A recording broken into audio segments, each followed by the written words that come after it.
Одно из качеств, которое человек может приобрести и которое придаст ему красоту в этой жизни, это качество всегда видеть благое.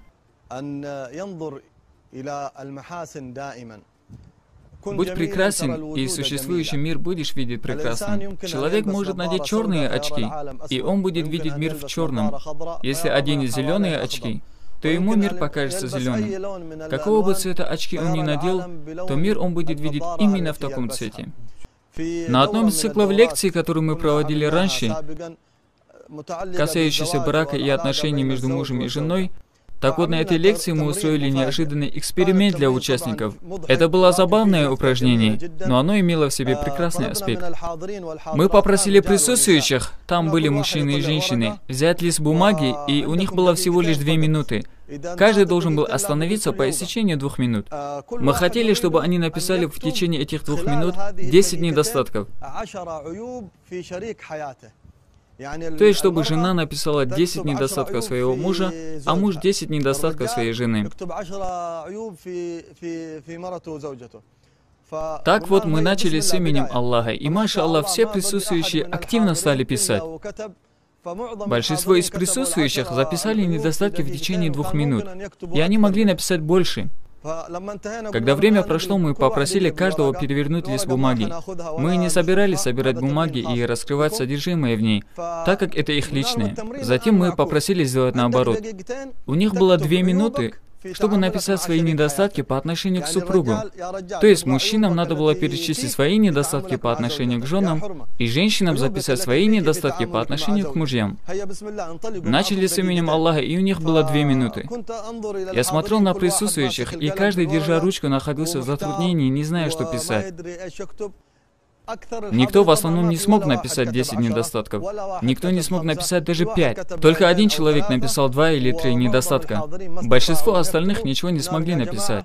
Наша вечная проблема в том, что мы обладаем силой анализировать других людей в плане их недостатков и неудач, и при этом мы склонны забывать про свои недостатки. Человеку необходимо приучать себя замечать и говорить о хороших качествах. Когда человек видит, например, передается, что однажды люди заметили на полу мертвую собаку и плохо говорили, а другой подошел и сказал: «Однако какие красивые белые зубы у нее». Самый умелый среди вас, о молодежь, самый хороший среди вас, лучший среди вас, тот, кто всегда обращает внимание на хорошее, на что бы ни смотрел обращающий внимание на красоту. Удивительный случай произошел с нами, когда мы сопровождали одного из наших учителей. Он сказал: «Во всей в этой вселенной есть хорошее. Во всем Всевышний Аллах проявил красоту и великолепие». Затем один из присутствующих спросил: «Есть ли великолепие в адском огне?» Конечно, это странный вопрос, адский огонь. Тогда шейх ответил: «Да, даже в адском огне есть красота». И мы, конечно, удивились, как это может быть. Потом шейх сказал: «Если верующий посмотрит на него и увидит адские мучения, то он поймет то прекрасное состояние, в котором он находится, и поблагодарит Аллаха, того, кто защитил его от этого». Другие моменты также можно сравнить. Всегда, о молодежь, каждый всегда должен стараться смотреть на прекрасные черты других людей. Если мы собираемся вместе, мы должны говорить о хороших качествах других людей. Мы не хотим анализировать и указывать на недостатки, что у такого-то такой-то недостаток, а у этого такой-то. Наоборот, мы должны приучать себя говорить о хороших манерах. Нам было велено говорить благое о мертвых.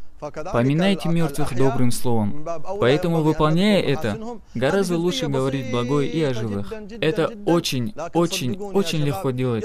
И поверьте мне, о молодежь, посредством этого общество улучшится. Но если упустим это, то общество будет разлагаться и будет большая смута.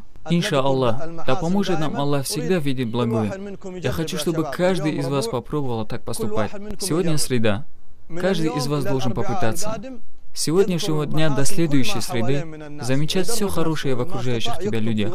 Так тренировать себя. Если не получается, можете записывать на бумагу, чтобы понять, к какому типу вы принадлежите, черному или белому. Ваши очки желтые, красные или зеленые. Инша Аллах, мы просим Аллаха, чтобы наши очки были белыми.